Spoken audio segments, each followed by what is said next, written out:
Venom: The Last Dance is directed by Marcel, and it is the ending to this trilogy. We see Venom and Eddie Brock once again after the events of No Way Home, trying to make it through their lives as fugitives, when all of a sudden more mutants from a planet far away from the ruler named Null comes to invade to unlock him from his prison. Now, if it's not blatantly obvious, I love Spider-Man.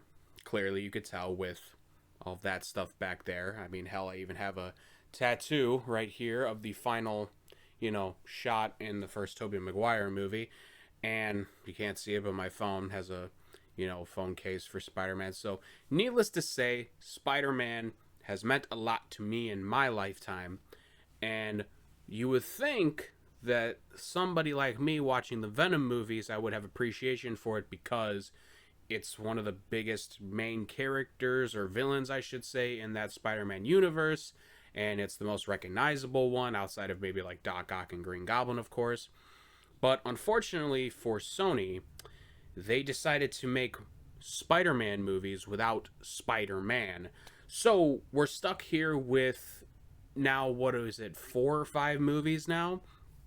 At least at the time of being released in theaters, without Spider-Man in these Spider-Man villain stories. So, with all of that being said, and the dressing that I put on this at the beginning of this, Venom: The Last Dance, is it any good, is what you're probably thinking. No, it's not. This is easily the worst of the 3 movies, and, you look back on the trilogy, and the first movie is easily the best, but that's not saying much because it's quite a mediocre movie.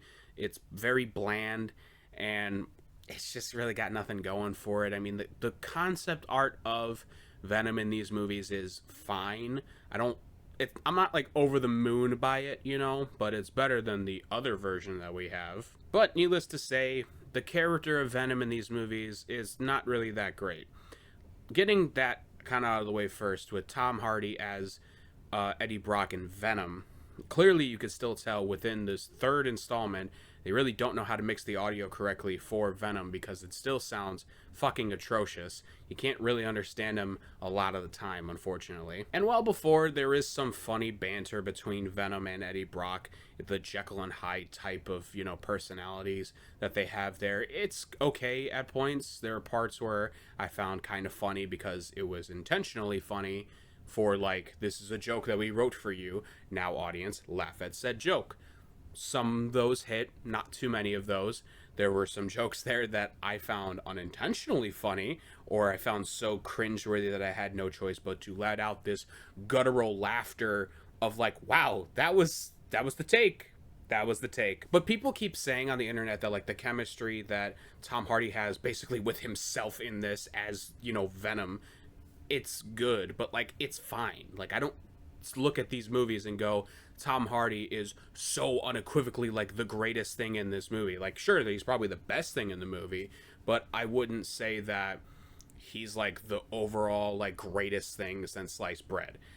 It's a fine performance. I don't love the performance. The accent with Tom Hardy is always kind of a funny thing that people kind of joke at, to where his accents are always kind of weird, looking at like Bane and all these other characters that he's done, and this one specifically. It's choice, I'll say that much. But regardless of that, you get into the actual parts of the movie that make the entire experience really terrible, which is the plot. The plot is quite a disaster, actually.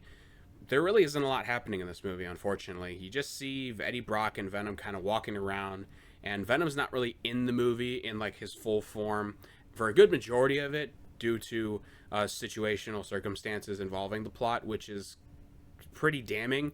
Like, you go to see a movie about Venom, and you don't get to see Venom, in his full form for a good chunk of the movie.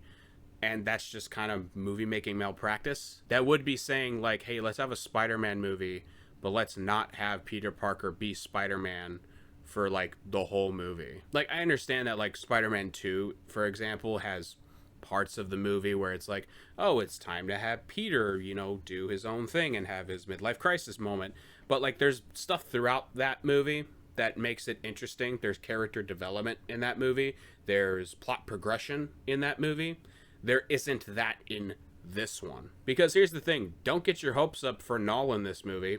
I don't want to give anything away really, but like if you think he's going to do a lot, you're sorely mistaken. The villains in this movie are very non-existent. Like there's some people here that are kind of bad, but it's underwhelming. The side plots that they have with like the doctors that are in Area 51 that investigate the symbiote life forms are very uninteresting and also really bad at acting, unfortunately. You have all of this mixed together, and then you have this middle portion in the movie where Eddie Brock gets involved with, let me check, Rhys Ifans, if I'm saying that correctly, I'm sorry, but the same guy who played Dr. Connors in The Amazing Spider-Man and No Way Home, obviously. But he comes back in the movie as a completely different guy. He's like a hippie with this hippie family, and Eddie Brock ends up getting in the van with them and driving to New York, you know, or at least attempting to. And it's just a lot of kind of mediocre stuff here. Like Venom doesn't do a lot in this part, obviously. There is some moments where there's a little bit of like levity in the sense of like, oh, this is like Eddie kind of dealing with life right now without using Venom due to the situation that he's in.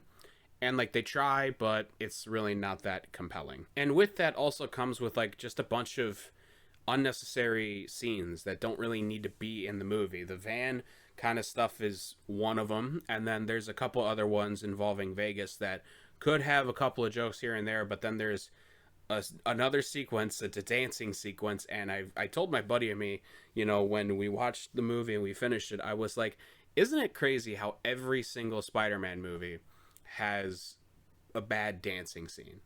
Every single one of them has a bad dancing scene, if I'm not mistaken. So that's something to look forward to, I guess. And the action can't even save the movie either. At least like with Let There Be Carnage, the previous installment, like while that movie is also not good, it's a much more enjoyable watch because at least that there's stuff happening. Like you end up getting a big fight between Carnage and Venom the first time that we see Carnage in a live action, you know, sequence.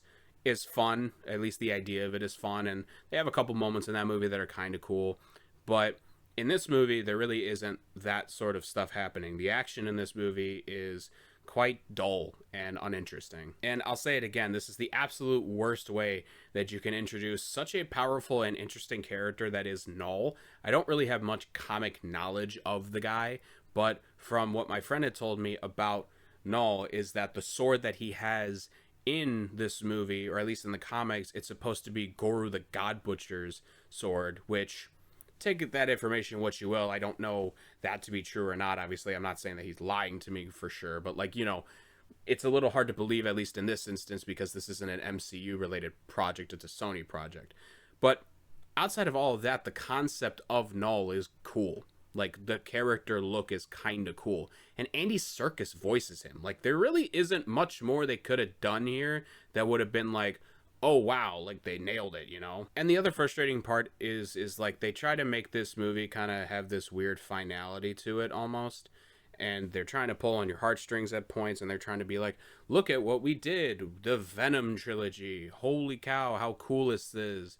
And it's really not. And what's unfortunate is that like they try to do things in this movie to make you care. They try to be like, oh look, it's the Venom trilogy, we're trying to have cool moments and we're trying to have heartthrob moments, and they come off flat to me. I have no vested interest in this because, you know, if you watch the other two Venom movies and you found great enjoyment out of them and you were like, wow, that's exactly what I wanted out of this character and the representation that I have here, you're probably going to love this movie. If you're like me that wanted way more out of these movies than what they had, you're not going to like this movie. So if you want to watch this movie and have a fun time in your concept of what a good Venom movie could be my guest. I'm not going to tell you that you're wrong, obviously, but I'm going to tell you that you're wrong, obviously. I don't know. It's just like, we run into this cycle a lot with Sony where we just keep saying that they keep making really shitty Spider-Man properties outside of Across the Spider-Verse and all that, because I assume that they have little to no hands in that, because they're like, who cares about a cartoon movie when we can make live action movies that should be making more, and in reality they don't. They get beat out by the other one, and your other live action Spider-Man that you have is technically not a part of your stuff. It's part of the MCU, which is completely different than what you do. So, like, your only half that you can hang on that's, like, really cool Spider-Man stuff outside of the movie stuff that you own is the game. And even then, the second game that they just made is not better than the first one in certain aspects, especially the story. So I don't know where we're going with here with Spider-Man right now. I don't really know where we're going with all of this stuff that we have. But, you know, they just announced, at least as of this week of recording, that Spider-Man 4 is going to be released in the summer of 2026. So that I could look forward to, at least. In the end, Venom: The Last Dance is not as cool as The Bull's Last Dance, and it is quite honestly one of the worst superhero trilogies ever made, which is hard to do because usually studios kind of understand that once they make two really bad ones, they kind of just cut it off. I'm going to give Venom: The Last Dance 1 star. It's unfortunate, really, that this movie was as bad as it was, but at least I could say that I had at least a fun time watching it just because of the unintentional comedy that has in it, because Sony just cannot make a competent superhero movie with Spider-Man stuff in it anymore. And we had Madam Web earlier this year, which is just the worst movie of the year so far, I think.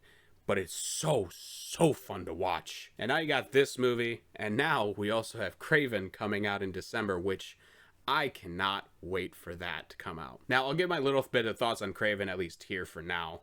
I think Kraven could be good in a fun vacuum, right?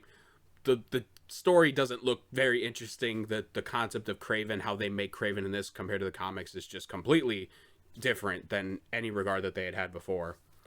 But if nothing else, it's a rated R movie, which is what these Venom movies should have been in the first place. The action kind of looks fun and kind of, you know, gory and messy. So if nothing else, I could at least have fun with that, but we'll see when we get to there. Thank you so much for watching. Be sure to check down all the socials down below to all the links about movie stuff and other things that I talk about, whether it's on Letterboxd, reviewing things that I might have missed on here or on TikTok. TikTok, obviously, we're reviewing things on there or just reactions to movie stuff in general. And obviously Twitter, where I talk about literally any and everything I can. Take it easy, guys, and I will talk to you all next time.